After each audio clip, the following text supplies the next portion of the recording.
I'm Andrew Samalin from Samalin Wealth. Inflation has been top of mind for economists and investors alike. Investors have been asking for investments that satisfy a few goals: higher interests on their investments and a solid degree of safety. So one solution is the Series I savings bonds, or I bonds for short. So what is an I bond? An I bond is a savings bond whose principal and interest is guaranteed by the U.S. government.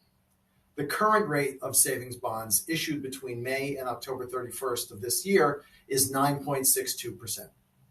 The interest rate changes every 6 months from the date of issuance, and I bonds earn interest monthly. Their interest is compounded semi-annually, meaning that every 6 months, the bond's interest is applied to the new principal value. So how is the interest rate determined, and does it change? Yes, the interest rate does change. It's based upon semi-annual inflation indexing based upon CPI changes that happen every May and November. So when you hear that there is inflation, the holder of an I bond benefits.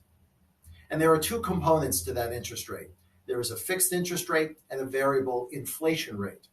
The aggregate of these numbers is set every May and November, and the combined rate changes every 6 months.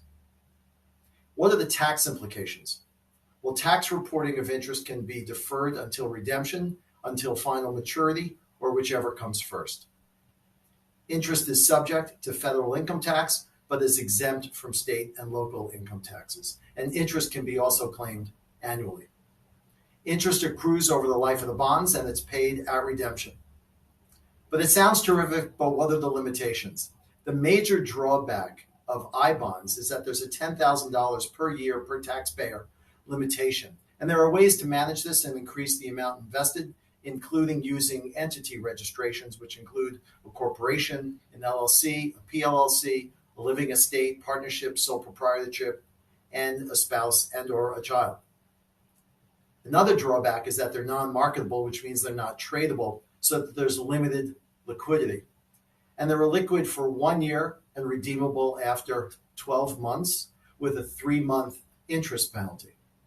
There is no penalty after 5 years. Keep in mind that the lifespan of this bond can be up to 30 years, knowing that you have liquidity well in advance of that. So how do you make an investment? Well, unfortunately, we can't make the investment for you. You can go direct to treasurydirect.gov, open up a Treasury Direct account. There are no fees or commissions, and the process is very, very simple.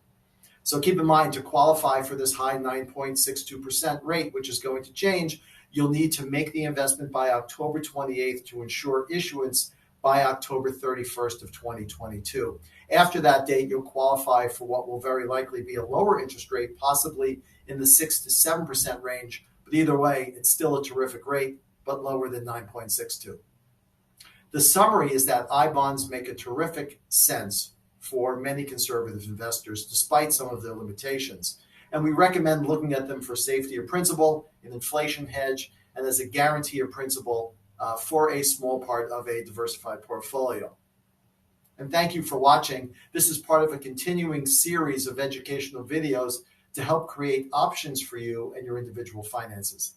Please reach out to us if you have a topic you'd like to have covered in a future video. I'm Andrew Samalin from Samalin Wealth, and all the best.